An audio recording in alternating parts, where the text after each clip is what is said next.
How is it going, everyone? Hope you are all doing very well. My name is the FIFA Analyst and welcome to a heavily requested video here on the channel. Today we're going to be taking a look at defending in FIFA 20.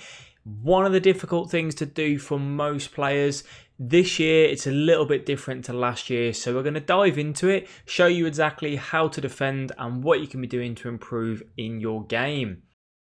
Just a reminder though, before we do jump into the video, if you do enjoy this content, be sure to hit the like button and subscribe to the channel. Let me know your thoughts down below. We do also stream over on twitch.tv/FIFA Analyst every Tuesday, Thursday, Friday, Saturday and Sunday. So check that out if you are interested.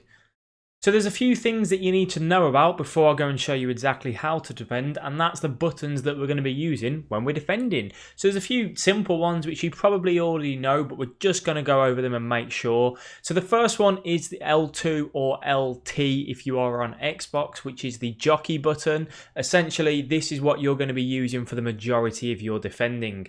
When you hold L2 or LT, basically your players jockey and they run around and they make themselves bigger, a bit more of a radius to kind of, stop any passes or any players running through. Something you definitely need to be using in your game. The other one that you need to implement alongside it as well is L2, LT and R2 and RT.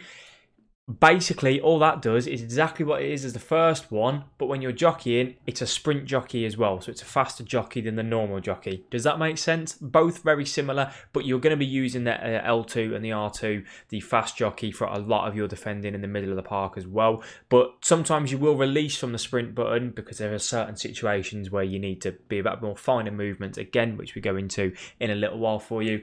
You pretty much bread and butter throughout FIFA over the years is player switch, which is L1 or LB, depending on your console again.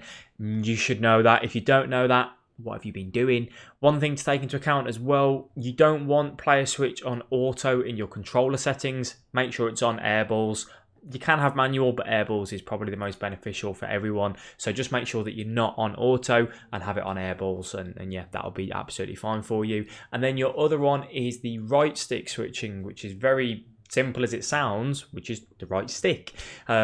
This year, it's difficult to do because the game, for some odd reason, doesn't allow you to do it when you want to. If you're holding sprint as well as jockey and then you try to right stick switch, the game, mind blown, can't do it. But yeah, that's one thing that we're going to be implementing as well. For a lot of average FIFA players, they only change with the bumper and not the right stick. So we're going to show you how to change with the right stick, because once you implement that into your game, you'll see massive improvements in your defending game.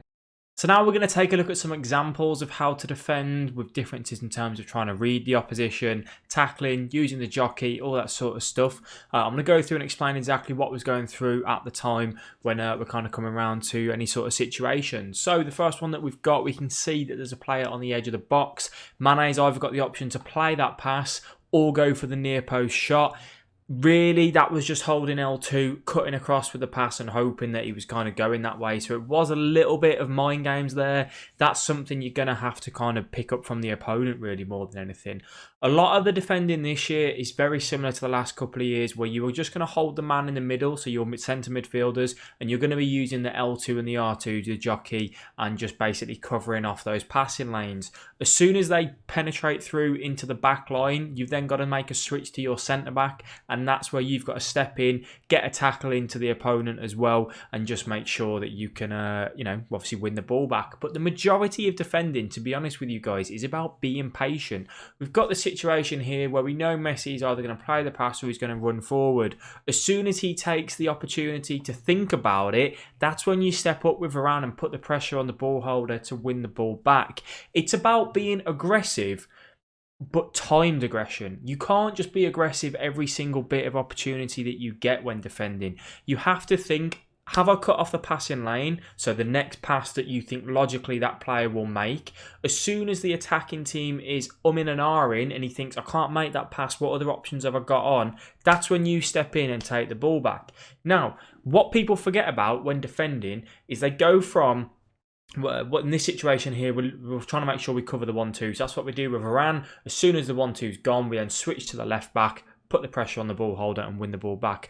But as I was saying, the thing that people seem to forget when defending is because we're so caught up in defending at that time, you forget that if you win the ball back, where's the next pass? So you win the ball, And by that point, you're going to lose it again because you haven't thought about where's your next pass. So that's the best time for the opponent to win the ball back, is straight away after they've lost it. So you need to be thinking, if I'm going to step up here and make a tackle, when I make that tackle and win that ball, what passes have I got on? So you don't, it's something that kind of comes second nature after a bit of time, but you have got to keep it in mind when you're thinking about it. It's difficult to do, takes a bit of practice, but that's one of the main tips as well. Is just, if you win the ball, you need to be thinking about who's my next pass on. But as I was saying, so the main real thing with defending is just being passive, aggressive. Does that make sense? Patient, aggressive.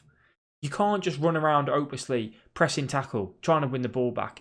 You've got to use those centre mids, jockey in front of your defenders, cut off the passing lanes, the dangerous passes. If he wants to play the ball back to the left back, which is 20 yards away, that doesn't matter. That's not a goal scoring opportunity. You're trying to stop those killer passes coming into your defence. So the other way to make sure that you defend into the best ability that you can is when an opportunity arises for an opponent to play a through ball, you need to make sure that you're switching to your defender and running and chasing that through ball yourself. If you leave it to the AI, sometimes they're just not quick enough. They're not going to see that through ball as quick as you do. So I have some examples of just us switching over and covering the through ball. You might not get the ball, you might not win the ball from that ball being passed, but you've got the head start on the attacker. Your defenders are most of the time going to be slower than the attackers. So if you make that manual switch and cover that through ball yourself, you'll make up more ground than if you left it to the AI.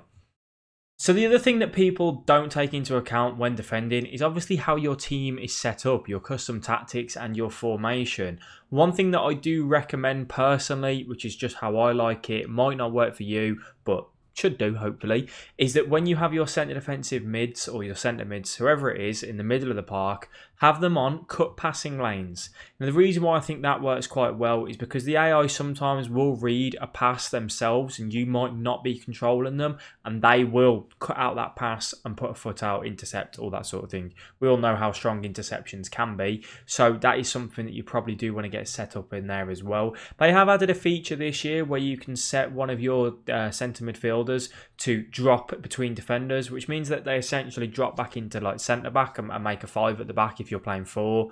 Personal preference, I think there's only a few players within the game that are at centre mid that would suit that role. You know, it's got to be someone that's got a fairly bit of height to him. You know, someone like Kante probably ain't going to do that fantastic at that role, and you want him there intercepting and getting the tackles in as well. So just make sure that your team shape is set up as best as it can be. If you've got your fullbacks on always attack and not stay back while attacking or even unbalanced, you're going to get caught out in defence, and no matter what sort of defending tips you take into account, you're going to get countered on and you're going to concede goals from that way.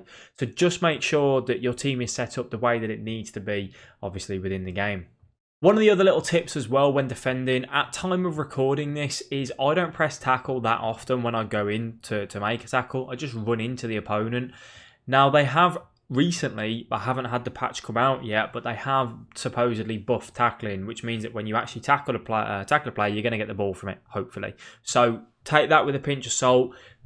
If it's been patched effectively, I will go back to pressing B or circle and tackling properly. But at the minute, I just tend to run into the opponent. So the main takeaways from the defending tutorial are really, you need to be using your centre mids to obviously cut the passing lanes. As soon as they penetrate that midfield and get over to your defenders, you need to make sure you're switching to your centre back, your left back, and putting a bit of pressure on. You want to aim to be in the opponent's 1 yard, 2 yard radius. You don't need to be shoulder to shoulder, because if they do a skill move or something, you're going to get turned too easily. But you don't want to be too far away where you just back off and let them take a long shot. So you want to be within that middle range really, and just making sure that if they take a turn, you can step in. If they make a pass, you can switch and then get obviously where you need to be. And it is about being, patient in defending. You need to wait for your opportunity for you to step in and try and win that ball back. Just think about it. If you go and make a tackle, where does that leave that defending player? If he doesn't make the tackle and you're not successful, is he now out of the game? Because theoretically, when you make a tackle that's not successful, he's out the game for a few seconds. So just think about defending more than attacking. We just assume that attacking is the best way to go forward. But if you can stop conceding goals, you're probably going to go and score 1 or 2 yourself anyway. You're going to win the game. It's so simple, guys. So simple. If you did enjoy the video, then let me know by leaving a like and your thoughts down below in the comment section. Subscribe to the channel if you are new. Massively appreciated with all the support on the content recently, guys. I will catch all of you boys tomorrow when we've got our next video.